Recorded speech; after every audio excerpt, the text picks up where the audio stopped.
இருக்கணும். இதை பற்றிலாம் நாம் தெரிஞ்சுக்கணும். இந்த நாகாபரணம் திருமேனியில் அழகிக்காக சாத்தியிருக்கா. திருவல்லிக்கேணியில் கூட தசாவதார ஊடியானத்து ஒரு நாகம் இருக்குது. ஆதிசேஷன் வாசுகி அண்ணன் தம்பி. ஆதிசேஷன் பெருமாள் கிட்ட, வாசுகி சிவபெருமான் கிட்ட, ரெண்டு பேருமே இருக்கா. சிவபெருமான் கழுத்து சுற்றி இருக்கிற வாசுகி, ஆனால் ஆதிசேஷன் பெருமாளுக்கு சயனம். எவ்வளோ பெரிய difference, massive difference is there, not a same. அந்த இடத்துல கழுத்து சுற்றி இருக்கிற வாசுகி நஞ்சுண்டனும் இல்லையோ. அப்பேற்பட்ட பகவான் நாராயணன் அமிர்தத்தை கொடுத்து தேவர்கள்லாம் அமரரானார்கள். விஷத்தை சாப்பிட்டு பெருமாள் அனுக்கிரத்தை சிவபெருமான் அமரராகிறார். இது எதையுமே சாப்பிடாமல் ஒருத்தருக்கார் பெருமாள். அவர் மோகினி அவதாரம் பண்ணி எல்லாருக்கும் விநியோகம் தான் பண்ண தவிர தான் சாப்பிடல. அந்தளவுக்கு விசேஷம். அப்படி அந்த பெருமாள் என்னைக்கும் இருக்கக்கூடியவர். அவருக்கு இதை சாப்பிட்டு தான் அவருடைய திருவடியிலேருந்து வந்தது தானே அமிர்தம். கங்கையே எங்கேன்னு வந்தது தான். அதுபோல் ஒன்று காரண காலத்தோடு அமைஞ்சிருக்கு. இந்த வில்வார்ச்சனை தனுர் மாதம் மட்டும் இல்லை, எப்போவுமே பண்ணக்கூடியது தான். அந்த மாதத்துலையாவது கொஞ்சம் பண்ணுவோம்னு ஆசையாக பண்ணிட்டு இருக்கார். வில்வார்ச்சனை என்றைக்குமே பெருமாளுக்கு ஏற்றது. தாயாருக்கும் பெருமாளுக்கு ரொம்ப இஷ்டம்.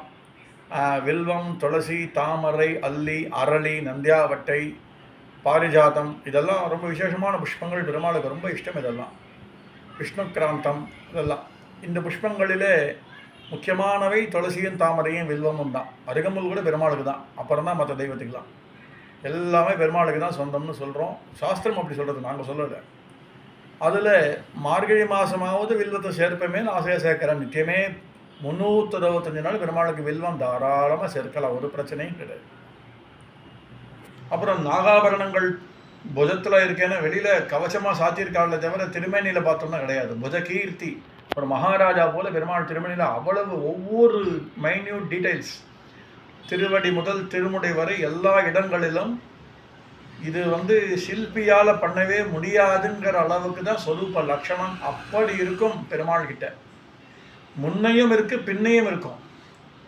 பல கோவில்களில் நானும் சேவிச்சிருக்கேன். முன்ன மட்டும்தான் வேலைப்பாடு, பின்னாடி பார்க்கவே முடியாது. ஆனால் பின்னையும் வேலைப்பாடு இருக்கிற சில பல திவ்யதேசங்கள்.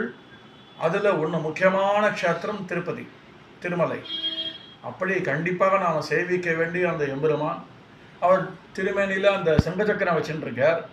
தொண்டைமான் சக்கரவர்த்திக்கு அவர் யுத்தத்தில் கொடுத்ததுனால அவர்கிட்ட திருமேனியில் சங்கச்சக்கர தாரியான இந்த பகவானுடைய அந்த 2 ஹஸ்தங்கள் இருக்குது. அதில் உடையவர் கொடுத்து சங்கச்சக்கரம் தெரிச்சுட்டார் அப்படின்னு சொல்கிறோம். இதெல்லாம் கலிகாலத்தில் ஆரம்பத்திலையும் நடுவுலையும் ஏற்பட்ட மாற்றங்கள். ஆனால் என்றைக்குமே அவர் பெருமாள் தாங்கிறதுக்கு ஒரு மகாலட்சுமி இருக்காளே, அவளுக்கு ஒரு பாண்டரங்கன் சேவிக்கிறோம். அந்த பாண்டரங்கன் தான் விட்டல க்ஷேத்திரத்தில் பண்டரிபுரத்தில் அந்த பாண்டுரங்கன் சைவ ஸ்தபதிக்கு சிவபெருமானாவும் காட்சி கொடுத்தாங்கிறது உங்களுக்கே தெரியும். அவள் ஸ்தபதி கால் கூட வைக்க மாட்டேன் பெருமாள் கோயில்னு சொன்னவன், அவன் கண் திறந்து பார்த்து சிவபெருமானான்னு நினச்சி மயங்கி கண் திறந்தா பெருமாள், திருப்பி கண்ணை கட்டின்ட்டான், சிவபெருமானா தெரிகிறது. கண் திறந்தா பெருமாளாக தெரிகிறது. அப்படி அனுபவித்தான். அந்த மாதிரி பெருமாளுடைய சொரூப லட்சணம் நம்ம சிந்திக்கவே முடியாது. அப்படி பார்த்து பார்த்து பண்டரிபுரம் பார்க்குறோம். அவர் சிவன் சொல்லுவீங்களா? பெருமாள் தானே சிவனாகவும் தெரியார். சிவன் தான் பெருமாளாக வந்திருக்காருன்னு மாற்றி சொல்ல முடியுமா? அதுபோல தான் பெருமாள் விஷ்ணோர் நித்யார்ச்சா சர்வதேவார்ச்சா பவதி. அதனால் பெருமாள் ஒருத்தன்கிட்ட எல்லா தெய்வங்களையும் பார்க்குறோம். அவனை பூஜை பண்ணாலே எந்த தெய்வத்தை பூஜை பண்ண பலனும் கிடச்சி வர்றது. இன்னொன்று பெருமாள் பகவத்கீதையில் சொல்கிறார். அதோட நாம் எல்லாரையும் சகிச்சுட்டு இருக்கோம் ஆசையாக.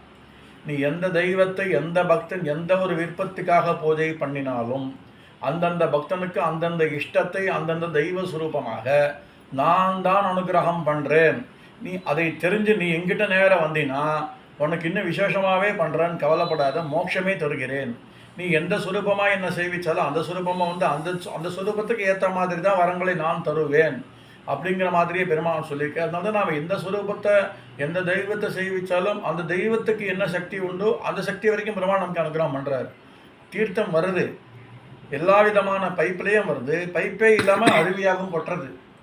நாம் பைப்பாக யூஸ் பண்ணுறது மற்ற எல்லா தெய்வதா சுரூபங்கள். குற்றாலம் போல் நயாகரா போல் மொத்தமாக வீழ்ச்சியாக கொட்டுறது டைரெக்டாக பெருமாள் கிட்ட. இதான் டிஃபரன்ஸ். நீங்கள் சின்ன தேவதைகள் எந்த தேவதைகள் கிட்ட போனாலும் எல்லா தெய்வம் அனுகிரகம் பண்ணிட்டு தான் இருக்குது. You are getting water. But if you are going to the water fall, that's what பகவான் இஸ். பெருமாள் ஒரு வாட்டர் ஃபால் போல், எல்லா தெய்வங்களும் வாட்டர் டேப்ஸ் போல். அந்த அளவுக்கு பெருமாள் அனுகிரகம் நாராயணன்.